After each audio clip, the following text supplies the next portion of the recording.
Heart HQ. First reports are coming in of a major blast at a house in South Yorkshire. There's been an explosion in the kitchen. The person that owns this house is ex-military. He's not residing there, it's an empty property. A gas worker at the house has triggered what appears to be an IED, an improvised explosive device. The Army's bomb disposal team are on their way.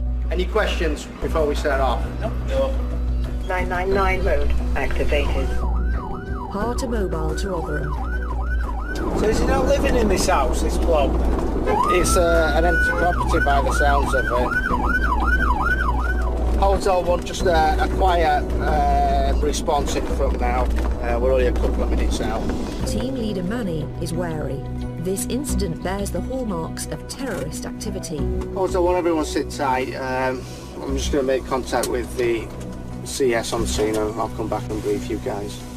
On the street, a full emergency response is underway.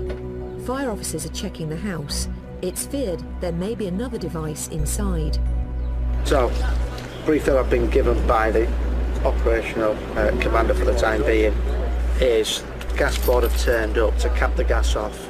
So they've gained entry. As they've gained entry, they've been doing whatever they need to do to isolate the gas, and they've heard an explosion go off of some form. Fire service have been called, done a systematic search throughout the property.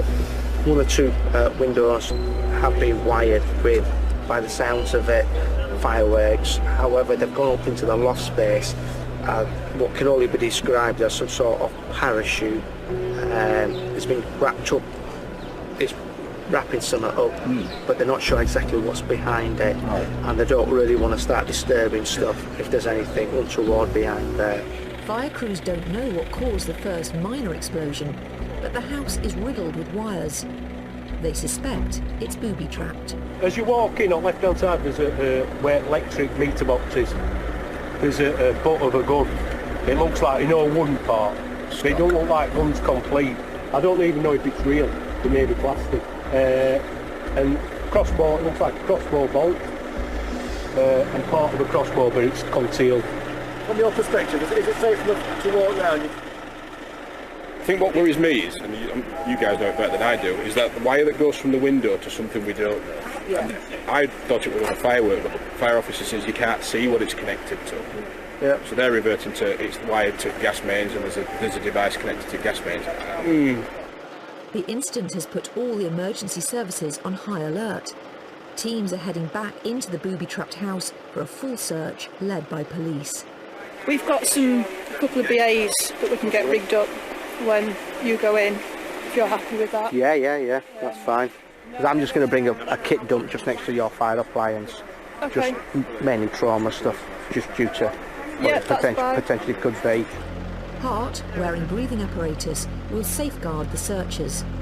They're there to treat casualties if another explosion is triggered. Right, I need 2 BA wearers, entry control board down there. Police are going to be going in, they're going to do the search. If anything goes wrong, we've got guys ready in BA as a rescue team. But be mindful, if you do go in, there are some trip wires. There's one wire that is tied to a latch, but it goes behind somewhere, and they're not sure exactly where it goes. So we've had issues with the gas and all. The gas is still live, so we're not sure whether that's hot wired and all. If we're going to trip that up and the whole house goes up. Put your fire ground kit on and helmet on. If anybody's walking past that now. Yeah. Heart medics, Louise and Daz, are preparing to enter the house if the search teams need them. Once inside, they could be in real danger. So just stay as you are on standby. You're going to go down to where the actual fire crews are down there. Stand by down there. Going now, are we? Yeah, head down there now. I don't think you'd be normal if you weren't scared. As long as you're confident in the training that you've done and the equipment and PPE that we wear, then it's just like any other job that you just get on with and then think about it afterwards. The search teams have entered the house. We've just ramped up everything now, simply because police have gone in to do systematic search, so we've just got prepared for everything now. So I've got 2 people in breathing apparatus. I've got one man who's monitoring the BA wearers as they go in, and then I've got another person from a chemical point of view So at the moment it's just stand by. It's a tense time, but the team inside will be monitored and the rest of the Heart team are ready for any casualties. My role now is enter control officer, so if we put anybody in VA, it'll be my role to take tallies off them, and I'll put them in the inter-control board, and then it's me that will monitor them when they're inside, making sure everything's all right. So it's just a board that we can see who's wearing VA and can keep an eye on their pressures, also how hard they're working. But after 5 minutes in the house, there's some good news. A thorough search reveals there are no other improvised explosive devices, and the likely cause of the first minor explosion is identified as ammunition, but the bullets are only blanks. Where one's gone off, you can see it's gone down, it's faced the floor. It is a blank, there's no damage to the floor or anything. I've been called down as a licensed search officer, trained up in looking at explosives, etc. So we've come in, found a series of tripwires set up to window latches across the doors. While we've been looking around, we've seen on the stair it's a blank firing shotgun cartridge set up with a spring, so that when the string got knocked, the spring went down and set the cartridge off.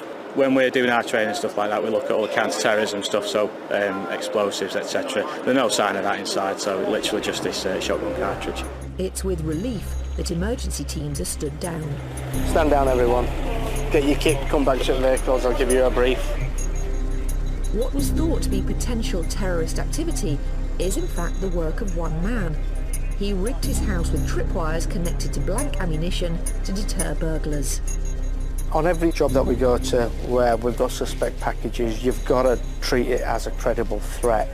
And then we have all the systems put into place that make it safe for us to operate around that threat. The teams can pack up and go back to base. But they know that next time they're called to a booby-trapped house, they could be dealing with the real thing.